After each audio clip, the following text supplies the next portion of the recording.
বলতে পারেন আমাদের এই পৃথিবী কি একমাত্র স্থান যেখানে জীবন রয়েছে, নাকি মহাবিশ্বে আরও কোথাও প্রাণের অস্তিত্ব রয়েছে? প্রশ্নটি বহু বছর ধরে মানুষের মনে ঘুরপাক খাচ্ছে।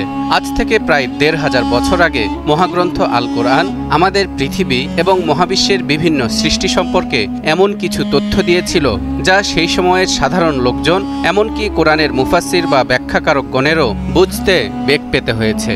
কিন্তু আধুনিক বিজ্ঞানীরা মহাকাশে ১০০ বিলিয়নেরও বেশি গ্যালাক্সি এবং একাধিক এক্সোপ্ল্যানেটের সন্ধান পেয়েছেন, যেগুলোর অবস্থান পৃথিবীর মতো হতে পারে।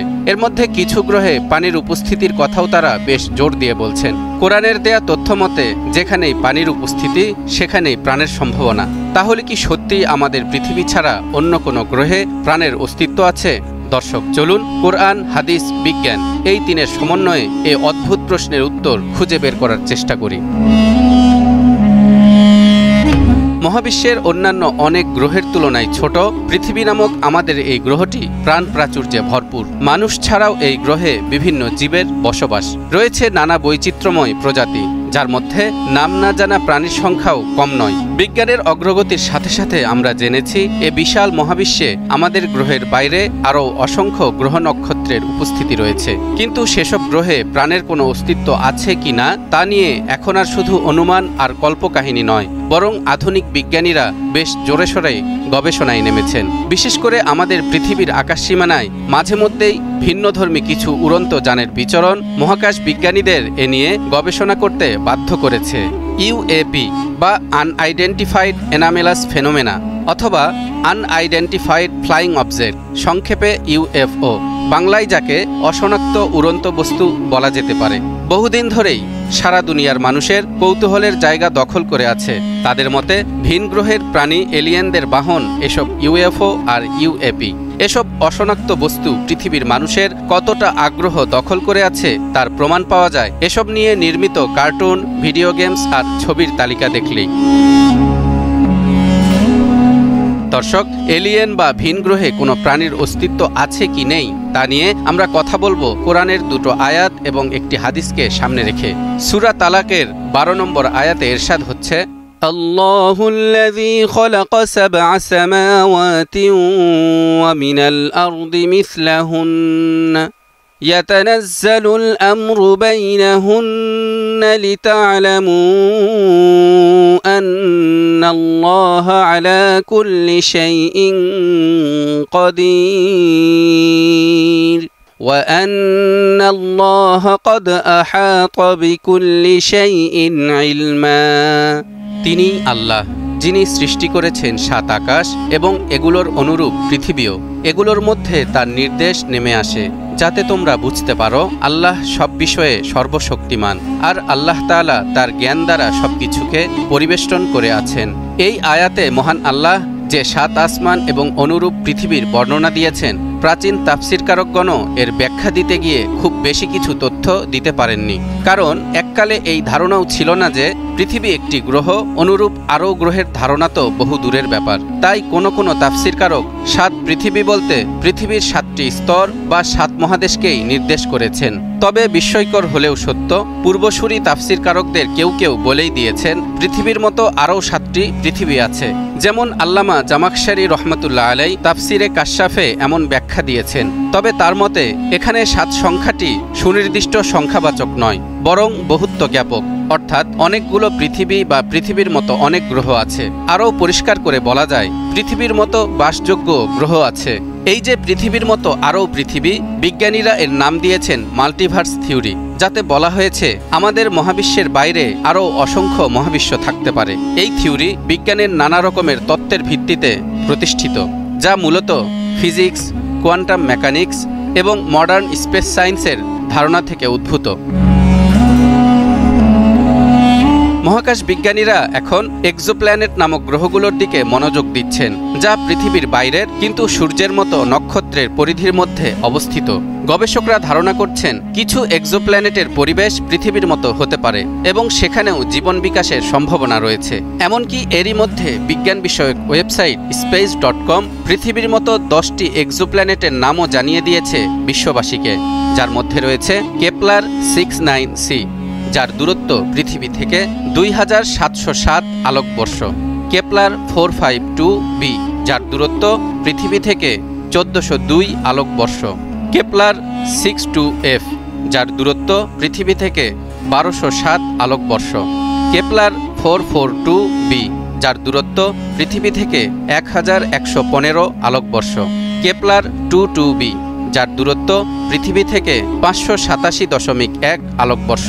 কেপলার 186f, যার দূরত্ব পৃথিবী থেকে 557.7 আলোকবর্ষ। কেপলার 1649c, যার দূরত্ব পৃথিবী থেকে 300 আলোকবর্ষ। ট্র্যাপিস্ট 1e, যার দূরত্ব পৃথিবী থেকে 39.46 আলোকবর্ষ। গ্লিজ 667cc, যার দূরত্ব পৃথিবী থেকে 22.18 আলোকবর্ষ। প্রক্সিমা সেন্টাউরি বি, যার দূরত্ব পৃথিবী থেকে 4.24 আলোকবর্ষ। দর্শক, 1 আলোকবর্ষ মানে কত বছর জানেন? 946,000 কোটি কিলোমিটার। কাজেই পৃথিবী থেকে দূরত্ব অনেক বেশি হওয়ায় এই এক্সোপ্ল্যানেটগুলোতে প্রাণের অস্তিত্ব আছে কিনা তা নিয়ে এখনই কোনো তথ্য দিতে পারছেন না বিজ্ঞানীরা। তবে বর্তমানে পৃথিবী থেকে 142 মিলিয়ন কিলোমিটার দূরে অবস্থিত মঙ্গল গ্রহ নিয়ে প্রচুর গবেষণা হচ্ছে।